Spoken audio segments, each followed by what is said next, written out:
अस्सलाम वालेकुम नाज़रीन कराम, मैं इसलिए मेवान हूँ और हाज़िर हूँ एक नई वीडियो लेके आपके सामने। नाज़रीन कराम, आज आपको पड़ोसी देश की तरफ लेके चलते हैं। जी हाँ, इंडिया की तरफ। बहुत ज़्यादा तकलीफ़ में है हमारा देश। तकलीफ़ सिर्फ़ इस वजह से है कि बांग्लादेश में काफ़ी सारी तब्दीलियाँ जो आई हैं, उनके नतीजे में इंडिया से बांग्लादेश जो है वो दूर होता चला जा रहा है। उनको बहुत ज़्यादा तकलीफ़ है। अब उस तकलीफ़ में इंडियन मीडिया जो है वो किस तरीके से पेच और ताब खा रहा है, आपको ये तस्वीरें दिखाता हूँ, वीडियोज़ दिखाऊँगा और किस तरीके से उनके ज़ख्म जो है वो अपने चाट रहे हैं। हालिया जो तब्दीलियाँ आई हैं बांग्लादेश में, जैसे उन्होंने कायद-ए-आज़म की बरसी मनाई, कायद-ए-आज़म को अपना जो है वो बानी मानने पे वो तैयार हैं और दूसरी तरफ अब एक और मामला जो है वो सर उठा रहा है बांग्लादेश में कि वो अपना कौमी तराना, अपना झंडा और दीगर जो इवन कि ये कि वो अपना आइन भी जो है वो भी तब्दील करने की मांग उठ रही है और इस पे इंडियन मीडिया को बड़ी तकलीफ हो रही है। आप ज़रा ये वीडियो देखिए, इंडियन मीडिया की तकलीफ एंजॉय कीजिए, इसके ऊपर फिर बाद में बात करते हैं।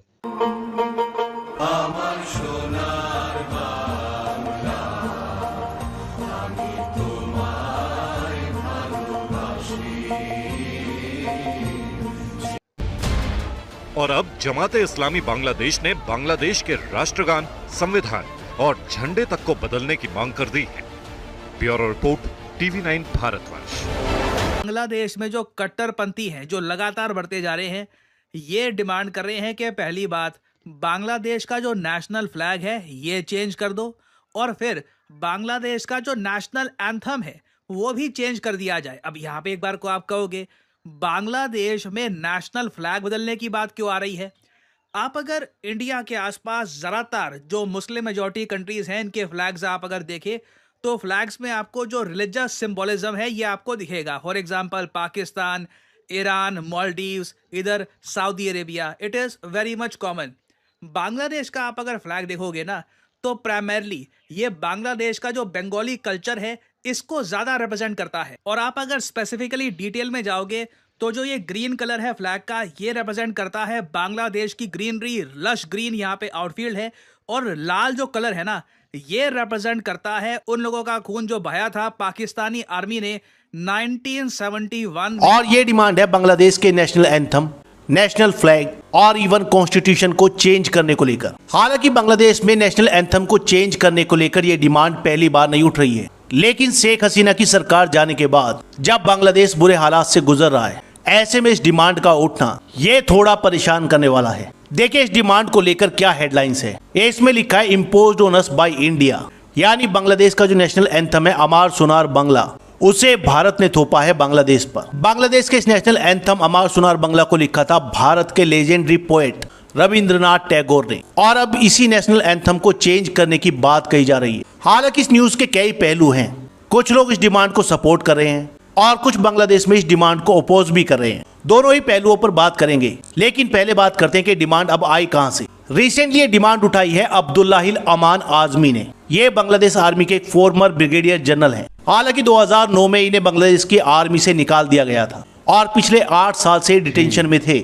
शेख हसीना के देश छोड़ने के अगले दिन ही इनको रिलीज कर दिया गया। इनके बारे में एक और इंटरेस्टिंग बात है, ये बांग्लादेश की जमात इस्लामी के एक फॉर्मर लीडर गुलाम आजम के बेटे हैं। जमात इस्लामी ने 1971 के वॉर में पाकिस्तान का साथ दिया था और इसलिए गुलाम आजम पर इसके लिए मुकदमा चला। बांग्लादेश ने इसके लिए एक स्पेशल ट्रिब्यूनल बनाया था, इंटरनेशनल क्राइम ट्रिब्यूनल, और उसने गुलाम आजम की उम्र को देखते हुए उन्हें मौत की सजा नहीं दी, लेकिन 90 साल की सजा सुनाई। फिलहाल उनकी मौत हो चुकी है। अब ये जो अब्दुल्लाहिल अमान आजमी हैं, इन्होंने रिसेंटली एक प्रेस कॉन्फ्रेंस की जहां पर उन्होंने बांग्लादेश के नेशनल एंथम और कॉन्स्टिट्यूशन पर कई सवाल उठाए। उनका कहना था कि बांग्लादेश का जो नेशनल एंथम है अमार सुनार बांग्ला, वो इंडिपेंडेंट बांग्लादेश की एग्जिस्टेंस से मेल नहीं खाता। ये ब्रिटिश रूल के दौरान लिखा गया था जब अंग्रेजों ने बंगाल का पार्टीशन किया था 1905 में। हालांकि बाद में बंगाल को मिला दिया गया।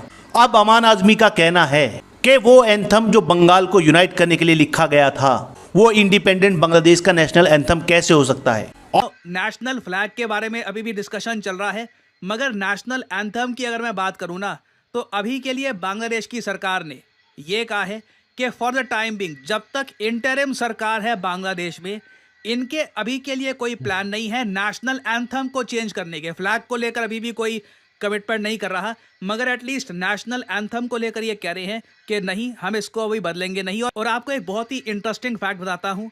इधर आप देख पाओगे इंडियन सब कॉन्टिनेंट के 3 देश, भारत, श्रीलंका और बांग्लादेश, तीनों का देखिए एक बहुत ही गहरा कल्चरल रिलेशन है। क्रिकेट की बात नहीं कर रहा, क्रिकेट तो बिल्कुल अपनी जगह है ही, मगर क्रिकेट के अलावा आप अगर देखें तो रविंद्रनाथ टैगोर ये वो महान आदमी हैं जिन्होंने भारत का नेशनल एंथम लिखा।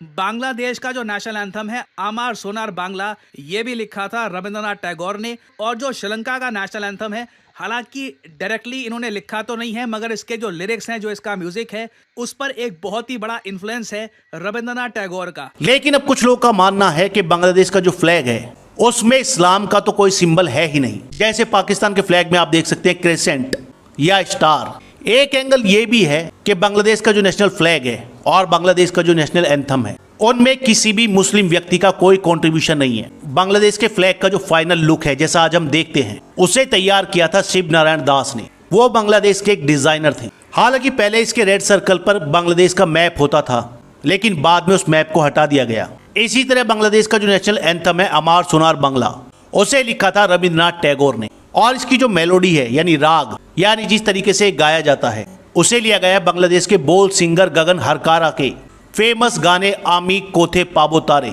और बांग्लादेश के नेशनल एंथम को मॉडर्न इंस्ट्रूमेंटल रेंडिशन दिया है बांग्लादेश के फेमस म्यूजिशियन समरदास ने। हालांकि जो डिमांड उठ रही है कि बांग्लादेश के नेशनल एंथम को चेंज करना चाहिए, कुछ लोग उसको अपोज भी कर रहे हैं। संजय जी, इस बात में कितना दम नजर आता है? भारत को बांग्लादेश के हालात को और ज्यादा गंभीरता से लेना होगा, प्रोएक्टिव कदम उठाने होंगे, वरना हमारे पड़ोस में एक और नासूर तैयार होता नजर आ रहा है। कट्टरपंथ जिस तरह से अपनी जड़ें जमाता हुआ नजर आ रहा है, पाकिस्तान में बैठी कट्टरपंथी ताकतें जिस तरह से उसे खाद पानी दे रही हैं, ये एक बड़ी मुश्किल का सबब आने वाले में वक्त में बन सकता है। क्या होना चाहिए, क्या नहीं हुआ, जिसके चलते आज ये तस्वीर बांग्लादेश की हमारे सामने है आपके हिसाब से? अब चिंता का विषय क्या है कि मोहम्मद यूनुस को एक चेहरा बनाया गया, लेकिन मोहम्मद यूनुस की कोई भी पॉलिसी ऐसी नहीं है जो प्रोग्रेसिव हो, सेकुलर है। वो भी इस्लामिस्ट के साथ नेक्सेस में फंस गए हैं। सारी जो पॉलिसीज आ रही, जिस तरीके से जिन्ना के जन्मदिन को उनकी एनिवर्सरी को मनाया जा रहा है, ये अपने आप में रिफ्लेक्ट करता है कि जो पाकिस्तान में जिसने नरसंहार के लिए जो जिम्मेदार है, जो पाकिस्तान, उसके फादर ऑफ नेशन को आप यहाँ पे सेलिब्रेट कर रहे हैं। हसीना सरकार के इस्तीफे के बाद से अब तक बांग्लादेश के 52 जिलों में अल्पसंख्यकों पर हमले की कम से कम 205 घटनाएं हो चुकी हैं। ये उन घटनाओं के आंकड़े हैं जो रिपोर्ट किए गए हैं, लेकिन इससे ज्यादा घटनाएं ऐसी हैं जो रिपोर्ट ही नहीं हुई।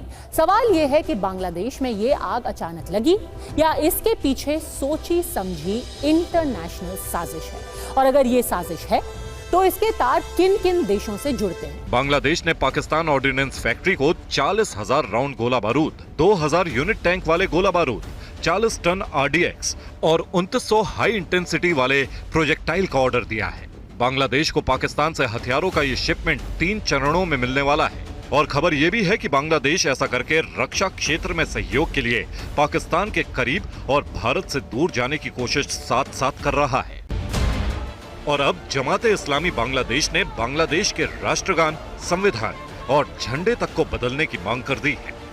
Bureau report, TV9 Bharatvarsh. आपने वीडियो मुलाहिजा फरमाई, वीडियो में जिस तरीके से आपने देखा कि जिस रवायती तरीके से वो शोर होगा करते हुए कि बांग्लादेश से जो उनकी जो कुर्बतें थी वो ख़त्म हुई। बांग्लादेश में जो है एक और हुकूमत जो कि प्रो इस्लामी जमात हुकूमत है, उसका वजूद क्या जो है वो अमल में आया। अब उनको तकलीफ़ ये हो रही है कि पाकिस्तान के साथ इनकी कुर्बतें क्यों बढ़ रही हैं। इंडिया के साथ जिस तरीके से इंडिया ने एक साजबाज करके 1971 में पाकिस्तान से उसका जो है एक बाजू काट लिया, यानी उस वक्त कई और मसाइल भी थे, हमारी अपनी भी गलतियां हैं इसमें जो कि नहीं होनी चाहिए थी। कोई इस्टेब्लिशमेंट के मसाइल थे, कुछ दीगर लीडरान के मसाइल थे, लेकिन बहरहाल जो होना था वो हो चुका। और हमारा एक भाई जो है वो हमसे जुदा हुआ, फिर उसके बाद हम में काफ़ी तलखियाँ रही। फिर जब तक वह शेख हसीना वाजिद का जब तक इक़्तिदार रहा तो वो एक नफ़रत में, पाकिस्तान की नफ़रत में जो है उसने पूरे मुल्क को जो है वो लपेट के रख दिया। फिर उसके बाद अचानक जो है वो एक स्टूडेंट मूवमेंट चलती है जिसके नतीजे में बांग्लादेश जो है वो एक दफ़ा फिर एक इनकलाब की तरफ जा रहा होता है। और उस इनकलाब में नाज़रीन कराम हुआ ये है कि अब इंडिया से उनका तसल्लुत जो है वो उसका ख़ात्मा हुआ है। अब आइंदा, या अभी तो इंटरिम गवर्नमेंट चल रही है, अब आइंदा देखते हैं कि उसमें क्या सूरत हाल मिलकर आती है। लेकिन अच्छी खबरें ये आना शुरू हो गई हैं कि जिन खबरों में आपका दुश्मन अगर पेश हो तो आप खाता हुआ आपको नज़र आता है, तो आप पुरसुकून हो जाएं कि आप सही ट्रैक पे जा रहे हैं। पाकिस्तान का जो ये बाजू टूटा था, मशरकी पाकिस्तान 1971 में, इसका जो दुख है वो आज तक हम अपने सीनों से लगाए हुए हैं। लेकिन आवाम को अगर आप देखें तो उनके दिलों में पाकिस्तान की मोहब्बत जो है वो कहीं भी नहीं निकाली जा सकी। इंडिया पाकिस्तान का मैच हो, बांग्लादेशी जो है वो पाकिस्तान की जीत के लिए नारे आपको लगाते हुए नजर आते हैं। यानी इंडिया ने अपनी हर कोशिश कर ली, लेकिन उसने बांग्लादेश को जो है वो अपना नहीं कर सका, क्योंकि इंडिया के दिल में फतूर था। इंडिया के दिल में जो एक मुनाफिकत थी, वो कभी भी किसी भी मुल्क के साथ, किसी भी देश के साथ जो है वो मुखलिस नहीं हो सकते, क्योंकि वो अपने जो उनके अपने फ़ायदे होते हैं, नफ़े नुकसान की रोशनी में वो चीज़ों को परखते हैं। लेकिन जो पाकिस्तान और बांग्लादेश का जो ताल्लुक़ है, उसमें एक नफ़े नुकसान से हट के जो एक भाईचारा, जो एक मुस्लिम उम्मा का एक तस्वर जो है, गो कि अब इस तस्वर में जान नहीं रही, लेकिन फिर भी हम मुसलमानों के जो दिल हैं वो एक दूसरे के साथ धड़कते हैं। और ये तो हमारे फिर बाजू थे, हमारा अपना भाई था जो हमसे कट कर 1971 में, वो भी इंडिया की साजिश की वजह से ये हमसे कट कर रह गया। नाज़रीन का बहुत बहुत शुक्रिया। आपको ये बस तकलीफ़ याद करानी थी इंडियन मीडिया की। अगर आपको वीडियो अच्छी लगे तो इसको लाइक कीजिए, शेयर कीजिए और मेरे चैनल को ज़रूर सब्सक्राइब कीजिए। मिलते हैं आपके साथ किसी और वीडियो, किसी और मौजू के साथ। तब तक के लिए इजाज़त दीजिए। अल्लाह हाफ़िज़।